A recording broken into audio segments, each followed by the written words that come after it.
اور اس کو پتہ ہے کس کو کیا دینا ہے اور اس کو وہ بہم پہنچا رہا ہے۔ انسان کو طرح طرح کے کھانے چاہیے، ایک کھانے سے یہ اکتا جاتا ہے۔ بھینس تو سویر شام دوپہر وہ چارہ ہی کھاتی ہے، کبھی نہیں اس نے کہا کہ کوئی ناشتہ تبدیل کر دو۔ سر جھکائے ہوئے وہ صبح بھی وہ کھا رہی ہوتی ہے، شام کو بھی وہ کھا رہی ہوتی ہے۔ لیکن انسان ہے وہ ایک چیز 2 دفعہ کھائے تو وہ کہتا ہے یہ تو صبح بھی لی تھی۔ سواد کر ہی آئے جامع تغیر بھی ضروری ہے، کوئی رت ہو عمر بھر اچھی نہیں لگتی۔ اس کی طبیعت میں تنوع ہے، کبھی کہتا ہے کہ مجھے کھانے کے لیے میٹھا چاہیے، کبھی کہتا ہے مجھے نمکین چاہیے، کبھی کہتا ہے چٹکارے دار چاہیے، کبھی لحمیات کی آرزو ہوتی ہے، کبھی سبزیوں کی طرف اس کا دل مائل ہوتا ہے، کبھی کہتا ہے کہ نہیں آج میں نے یہ لینا ہے، آج میں نے وہ لینا ہے، اور میرے اللہ نے اس کے لیے سارے انتظام کر رکھے ہیں۔ اللہ اکبر۔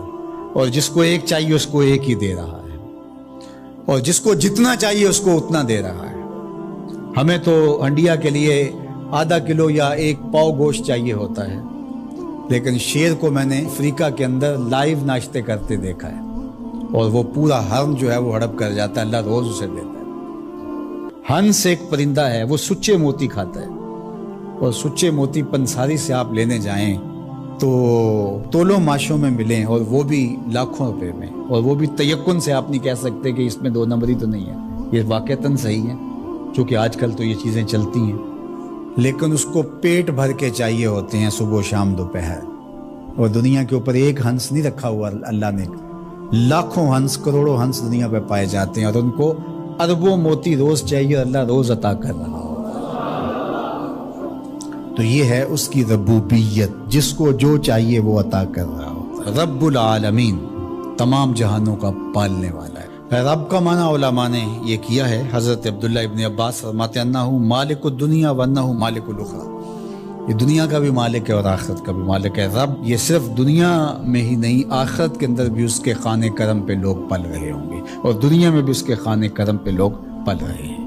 اب عالم کیا ہے؟ ما سوی اللہ کو عالم کہتے ہیں۔ علماء نے اس پر بہت کچھ لکھا، لیکن حضرت وہب بن منبہ رضی اللہ تعالیٰ عنہ فرماتے ہیں کہ 18,000 عالم ہیں، ان میں سے ایک عالم یہ عالم دنیا ہے۔ بہت ساری چیزیں ہیں، ہماری انسان کی پہنچ ہی وہاں تک نہیں ہے۔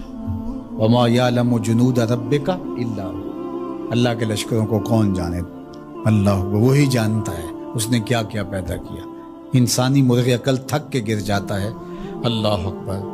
تو کہا رب العالمین، تمام جہانوں کا پالنے والا۔ اچھا، یہاں رب المسلمین نہیں کہا گیا، رب المطیعین نہیں کہا گیا، رب المتقین نہیں کہا گیا، صرف نیکوکاروں کا، اچھے لوگوں کا رب ہو۔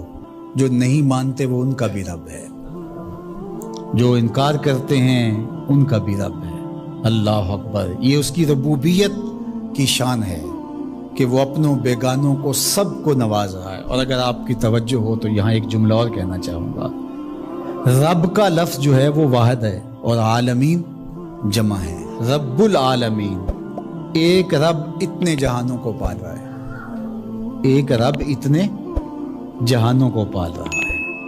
چلو اس سے آگے ایک اور بات کروں، رب واحد ہے اور عالمین جمع ہے، تو ایک رب کے کئی بندے ہو سکتے ہیں، ایک بندے کے کئی رب نہیں ہو سکتے۔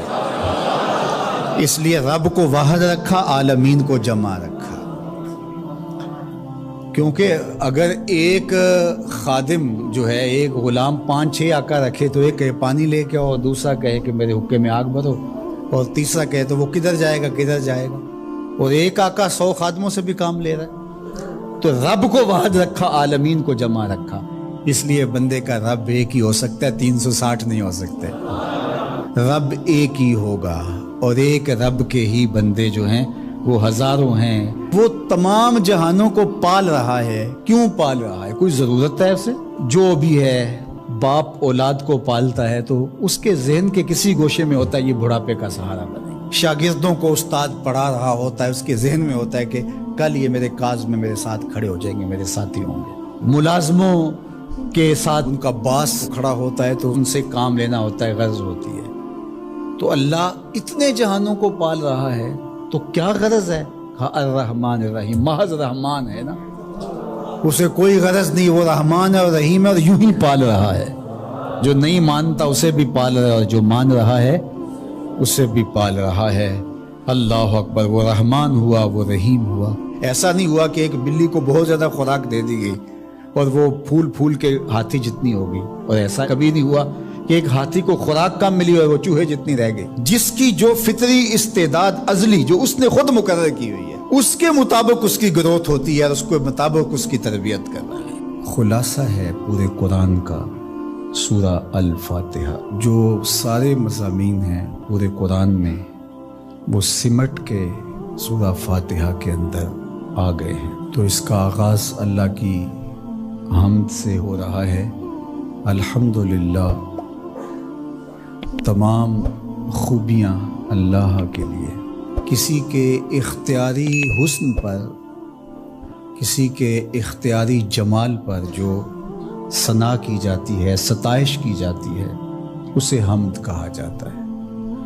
کچھ خوبیاں اختیاری نہیں ہوتی، غیر اختیاری ہوتی۔ اگر کسی کا رنگ سفید ہے، نقوش تیکھے ہیں اور اس کی آنکھیں نرگسی ہیں، اس کے دیگر اعضاء کا توازن بڑا اچھا ہے، تو یہ اس کا اپنا کمال نہیں ہے۔ ایک شخص عالم ہے، اس نے پڑھا، محنت کی، آگے بڑھا، تو یہ اس نے محنت کر کے ایک چیز حاصل کی، تو اس کا وصف بیان کرنا اور اس پر ثنا کرنا یہ غیر اختیاری حسن نہیں ہے بلکہ اختیاری ہے۔ تو کمال وہ ہوتا ہے جو چیزیں اختیاری ہوں۔ تو اللہ جل شانہ کی حمد اس لیے کی جاتی ہے کہ اس کی چیزیں، اس کا حسن غیر اختیاری نہیں ہے، وہ اس کا اختیاری ہے۔ اللہ اکبر۔ تو کسی کے اختیاری حسن پر تعریف حمد کہلاتی ہے، اور اگر وہ نعمت کے مقابلے میں ہو تو وہ حمد شکر کہلاتی ہے، اور اگر نعمت کے مقابلے میں نہ ہو تو اس کو حمد کہا جاتا ہے۔ حضرت کعب احبار رضی اللہ تعالی عنہ فرماتے ہیں کہ الحمد کی تفسیر ثناء اللہ ہے، اللہ کی ثنا، اللہ کی تعریف۔ اور حضرت ضحاک بن مزاحم نے اس کا ترجمہ کیا ہے الحمدللہ رداء الرحمن، یہ رحمان کی چادر ہے۔ جس طرح چادر زینت دیتی ہے اور وقار کی علامت ہوتی ہے، اور اہل عرب کندھے کے اوپر چادر ڈال کر کے جو ہے وہ ایک خاص ان کی حیت ہوتی ہے۔ یہاں گرمی سردی سے بچاؤ کے لیے چادر لی جاتی ہے، لیکن عرب میں چادر جو ہے وہ زینت کے لیے لی جاتی ہے، اور وہ آپ نے دیکھا ہوگا کہ عرب علماء یہاں کندھے پہ چادر رکھتے ہیں، تو وہ زینت کے لیے ہوتی ہے، ضرورت کے لیے نہیں ہوتی۔ تو اس لیے یہاں جو رداء الرحمن کہا گیا ہے، تو الحمد رحمان کی زینت ہے، وقار کی چادر ہے۔ ثنا کی جتنی بھی قسمیں اور جتنی بھی صورتیں ہیں وہ اللہ کے لیے، وہ ڈائریکٹ تعریف کی جائے تب بھی اللہ کی، انڈائریکٹ تعریف کی جائے پھر بھی اللہ کی ہے۔ یعنی پھول کو کہا جائے کیا خوب پھول ہے تو پھر بھی اللہ کی تعریف، اور کہا جائے سبحان اللہ پھول کو دیکھ کر پھر بھی اللہ کی تعریف، پاکیزگی اللہ کی بولی جا رہی ہے۔ اور اگر اس کی درزوں کو، اس سے مہکتی نکلتی خوشبو کو، اس کے رنگوں کا جمال اور اس کی لطافت دیکھ کر کے کہ واہ کیا کھلا ہوا شگفتہ گلاب ہے، تو آپ گلاب کی تعریف کر رہے ہیں لیکن خالق گلاب کی تعریف کر رہے ہیں، یہ انڈائریکٹ تعریف۔ تو خوبی کی جتنی بھی صورتیں ہیں، چاہے وہ ڈائریکٹ ہو، چاہے وہ انڈائریکٹ ہو، چاہے وہ قولن ہو، رویتاً ہو، فعلاً ہو، جس طرح ہو، اللہ کے لیے ہے۔ اس کی تم کیوں